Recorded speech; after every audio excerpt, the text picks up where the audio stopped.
Hello everyone, welcome back to another video. This is going to be part 5 of the command block tutorial series, and I am in a different place today. I am in my laboratory, and we're going to be going over how to make a murder mystery game with my lovely girlfriend, Tori, and she is going to be my test monkey.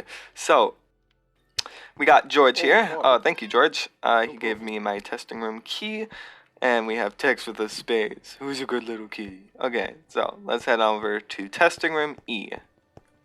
Okay, testing room A, testing room D, and testing room E. Come on in. Okay, when making a minigame, I find it easiest to understand the components of the minigame. So, what is murder mystery? First of all, it picks a murderer, and when it picks the murderer, it also gives the murderer a knife. Now, there's only one murderer, and then there's a whole bunch of innocents, and then there's another sheriff. So, how would we program that? I recommend finding a way of tagging the murderer first. So, we can do that with the tag command. So, if we place a command block right here, place a button on top, open it up, and then we type tag at r add murderer. It will tag a random player with the tag murderer. So if I actually press this, now one of us are murderer, but we don't know which one of us if we don't have it displayed. So we're going to have to make a display for it. Okay, so to display it, we can use a title command. Now, if we go ahead and do /title in the chat, we have title and then a target. So our target's going to be at A with the tag equaling to murderer, like so. And then it says clear, reset, times, and then it also says title, subtitle, and action bar. So we're going to use this one, this third one down, and we're going to do let's do an action bar. So that is a message that will display over the action bar, or the hotbar, not action bar, sorry. So if we do murderer, like so, and press enter, now it will display murderer over the hotbar. Did it? There you go. So she's the murderer. So let's make that display constantly. The way we can do that is by having a repeating command block that is always active. So this will be on repeat forever, no matter what redstone signal it gets. So what we're going to do is title at A with the tag equal to murderer. Above their action bar, you want it to say, you are the murderer. And if we go ahead and minimize that, now she should see it, right? Do you see it? Yeah. Now she could see that she is the murderer. Now, how would we display that for the innocents? So an easy way of doing this, without having to tag every innocent, if we go ahead and copy this command block, I just did control and then pick block. Go ahead and delete that. If we go ahead and copy that command block, we can use it to our advantage. Now, if we go ahead and say you are innocent, we can do that by saying everybody without the tag murderer. And the way to do that is by saying not equals to. That's where that component comes in play. So if we go ahead and exit this, see, it says at the bottom of my screen, innocent. Okay, now that we have the display, how would we start another game? Because if we just activate this again and again, now it will constantly pick a random player, but now we both have the murderer tag. Does it display murderer for you? Yeah, and it displays murderer for me. So how would we fix this? Well, number one, when you start a new game, you want to remove the tag from any players. So what we're going to do is actually break this command block. We're going to place a new one down. And this one is impulse, needs redstone, of course. This is going to be the one that's activated. So first of all, we got to think, we have to remove the murderer tag from everybody before we want to start a game. So what we're going to do is tag @A remove murderer. So to put this simply, it just means it will remove the tag murderer from everybody. So now if we go ahead and press this button, now it says that I am innocent. So everybody's innocent. Are you innocent now? Yeah. Okay. So then this is where chain command blocks come in hand. So we're going to need it to be a chain. It's going to be unconditional because it doesn't need a condition. And then we're going to need it to be always active because remember, we don't want to place a redstone block next to our chain blocks. And then we want to tag a random player with murderer. So now this button will start a new game. So once I click it, she's murderer. And then once I click it again, she's murderer again. Click it again. Wow, she is always murderer. There we go. Now I'm murderer. And are you innocent? Yeah. So that's pretty simple. Let's get into how to give the murderer a knife.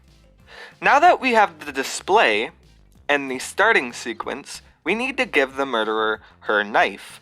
And the way we can do that is by, in the starting sequence, giving her a knife. So we're going to have a chain command block, always active. And then we're going to say, give @A, with the tag equaling to murderer, we're going to do an iron sword. So now, if we activate this, it will give one of us an iron sword, depending on who's the murderer. I'm the murderer, so I got the iron sword. Press it again, I'm innocent, and she got the iron sword. So now, as you can see, I still have my iron sword. So how would we fix that? Well, that's actually pretty simple. If we go ahead and take this command block, move it over one, or out one, and then we go ahead and place another command block, and type inside of it, clear @A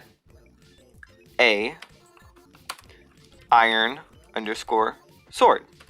So now it will clear all the players of an iron sword when the button is pressed. She's still murderer. Now I'm murderer. Do you have a knife? There you go. So that's how you can clear somebody of a specific weapon without having to clear their inventory. As simple as that. So the startup sequence is pretty simple. We have remove all tags, and then we also have add tag, and then we have clear knife, and then give knife. So there's our startup sequence. Right here we have our displays. So this is display murder. I don't know if it will, yeah, it won't fit murderer. And display innocent. I don't think that will fit. So we're just going to do innocent. But you get the main point. I usually do abbreviations, like like that. So you get what it means. Innocent, in for innocent, mur for murderer. So if we go ahead and do this, bam, she's the murderer. we press this, I'm the murderer, and as you can see, we can just keep doing that. Now, we're gonna need to test if all innocents are dead. So, to detect whether there's still innocents alive, we're gonna have to test whether the innocents are there. So, the way we can do that is by doing a simple command chain. Now, there is no such thing as an inverted conditional. So we're going to have to invert the conditional ourselves. So we're going to place this underground, and we're going to do a right here. We're going to forever test for all the players without the tag. Oh, sorry. Murderer. Now what this means is it's going to test whether all the players that don't have the tag murderer are still alive. So, and we only want it within a radius of 10. Now, if we go ahead and run this command, as you can see, it says they're still alive. And comparators do give an output of if the players are still alive. If I back up all the way over here, you should see that comparator start to turn off. Wow. Maybe not. Oh, there you go. There. As you can see, it's off. Okay. So that's the comparator output. And it's basically saying if it can test for it, this would be true. So we're going to go ahead and invert that output. Pause. Okay. I know this was out of nowhere, but I haven't explained to you guys what comparators do. If you place a comparator facing out of the command block, it will activate if the command block is true. It's sort of like conditional for a command block, but it's for redstone. So the comparator will only activate if the command block is true. So what I did was inverted that. So now if the command block is false, it will activate. Because inside the command block, we don't have that option. We don't have a anti-conditional or anything of that sort. So I completely forgot to explain that to you guys. So yeah, back to the video. And just have a command block like this, and this one will activate once there's not players. And what this one will say is title at a title game over. Sorry. So now if I walk over to this corner, game over. So as simple as that. So now if I go ahead and test it with Tori. Now let's test it. We respawn right here, and that makes it so it will test whether or not the innocents are all the way over there. And if the innocents are all the way over there, this command block cannot see them. So I set the spawn point right there. If we go ahead and activate this, oh, I'm murderer. And if I go ahead and kill Tori, I'm sorry, Tori, it says game over. So that's a simple little murder mystery game for you guys. I hope you guys enjoyed the murder mystery game. Take the knife. And that's all for today's video. So I hope you guys enjoyed this video. I know it was a little different. And we're in my laboratory with my lovely girlfriend. Say hi. Hi. Okay, anyway. So that's all for today's video. I know it was quite short, and it was pretty simple, but next video I will teach you the execute command, and hopefully that will help you guys a little more throughout the tutorial series. Sorry. Bye.